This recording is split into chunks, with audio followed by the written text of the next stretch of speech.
嗨，各位同学，这一题呢，我们要怎么起手？你当然上一题你就看到哦，我们是从 Q 这样积了4次，听下来好像很快，那是因为我把答案都写好了。你自己慢慢算的时候，就会算到头发都快白了。那所以我们之前才会讲说，如果你已经知道弯句图的话，或者弯句图不是很复杂的话，其实你尽量就从弯句图就起手，然后去把它算2次，积2次就好了。那这一题我们就是用这种方式哦。好，我们呃它的弯句图，我们先要把它式子写出来，因为我们要从弯句去积2次嘛，吼。v double prime 等于 m 除以 ei 这个式子。OK，好，所以它的 m 是长什么样子？这个时候你就发觉这一题问题就是在于，如果你卡住，你可能就是在这边，好，忽略了。那它的 m 是2段的，OK，这一题一样哦。你如果弯句图没有办法在5秒钟之内画出来哦，那你可能还不及格哦。你要练到这一题看到数值，可能你可以花一些时间把它算，但是形状你应该5秒钟之内就应该要判断出来哈。因为第一件事情，反例要先求，反例求出来之后，它的简历图一定是一边被推上去，然后一条直线到了 P 被推下来，然后再一条直线上去，所以它在呃它在这 A 点到 P 点之间的简历是正的 ，P 点到 B 点之间的简历是负的，所以它弯句图一开始是从0，因为是减之端，然后斜率正的上去，过了 P 点之后，斜率变成负的下来到 B 再收到0。OK，所以这个形状是好像一座山一样。那它的你是继续把数值算出来之后，你就是像我这边写的这样，在0到 A 之间的时候呢，它是 PB 除以 L 再乘上 X，然后一过去呢，它就开始往下掉了。OK，所以变成这一条式子。好，所以这一题要分2段，好，要分2段。你在算它的变形的时候，那这个概念有了，再来就是积分常数要怎样把它解决掉的问题。好，那如果这2个都知道了，那就没有问题，变形一定算得出来。好，那我们先看x 在0到 a 之间的这一个情况。那你看到 v double prime 它是等于这个，好，就是上面这一条式子，好，除以 ei，好 v double prime 等于就是 curvature 等于 m over ei，OK，然后再把它微一次、微2次，就 v prime 跟 v 都跑出来了。好，另外一边 x 介于 a 到 l 之间的呢，也是用同样方式，好，这一个式子除以 ei，就是 v double prime，再记一次，再记一次。好，那式子看起来有点复杂，不过这只是简单的积分而已。好，所以我们总共有 C1、C2、C3、C4 4个积分常数。那这4个积分常数当然就需要4个边界条件来把它解决。结果你一看，老师，他4个积分常数这样子，呃，要用哪4个积分常数来算才对呢？那你当然很快的，你就会想到，哇，就是v 等于v v 在 x 等于0的地方呢，它是等于0，然后 v double prime 弯矩为0，所以 v double prime 在 x 等于0、s 等于 l 的地方呢都是0。那这些可不可以拿来算呢？我们来看一下哈。好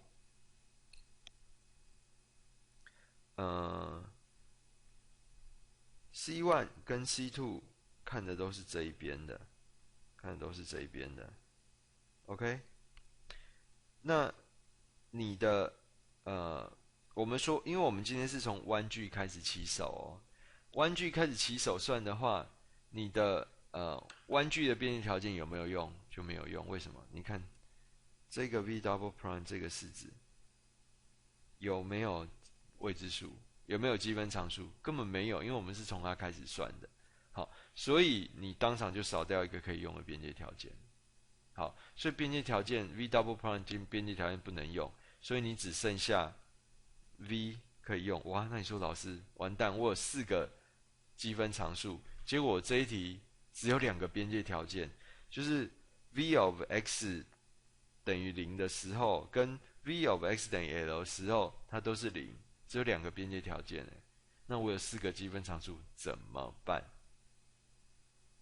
？OK， 所以通常会有问题是发生在这边哦。那怎么办？其实没有问题的，为什么？因为对我们这些式子来讲，它的边界一边在这边，另外一边并不是 B 点哦，另外一边是在 x 等于 a 的那一点才是它的边界。那对于另外这一段，这一段 PB 这一段来讲，它的边界条件也并不是A 点，而是在 P 点这一点的边界条件跟 B 点这一点的边界条件，所以我们必须把 P 点的状况呢也拿来当做我们的边界条件来用。OK， 那 P 点你就知道一定也要产生出2个边界条件，总共才能够凑出4个边界条件来用。好，那 P 点可以给我们什么样的边界条件 ？OK， 一个就是两边在那边，因为梁没有断开啊，所以两边到那边的时候，它的位移量是要接得起来的，是要一样的。还有它的转角也必须要一样，对不对 ？OK， 好，所以就是这2个边界条件多出来的，总共就可以给我们4个边界条件了。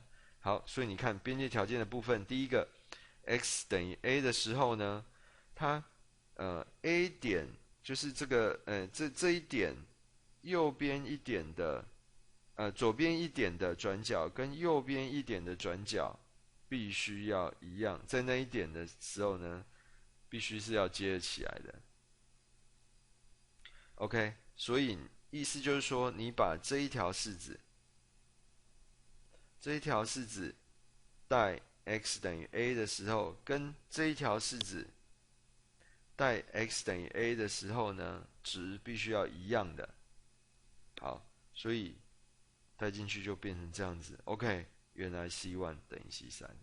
好，这是用掉1个边界条件了，我们总共要4个边界条件。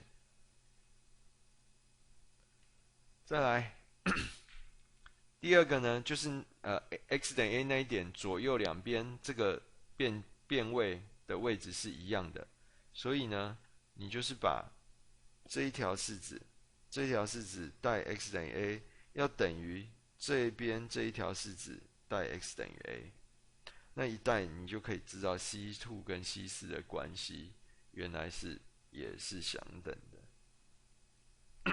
好，再来呢就是剩下2个传统的边界条件，就是 x 等于0，跟 x 等于 l 的时候，它的变位都是0。那我们从 x 等于0的时候，它的变位是0呢，就可以算出 C2 等于 C4 等于0。为什么？回去看一下，因为这一点你带了 x 把它带 a 进去，跟这一点 x 给它带 a 进去之后呢，那剩下的东西消掉，你会发觉C2 还是等于 C4 的。OK， 然后另外一个呢，就是 x 等于 l 的时候 v 要等于0。好，一样的做法，那又得出一个C3 的值就可以算出来。OK， 那因为我们前面第一条边界条件的时候，我们已经算出来 C1 要等于 C4，对不起 ，C1 要等于 C3， 所以 C3 算出来 ，C1 就跟着算出来了。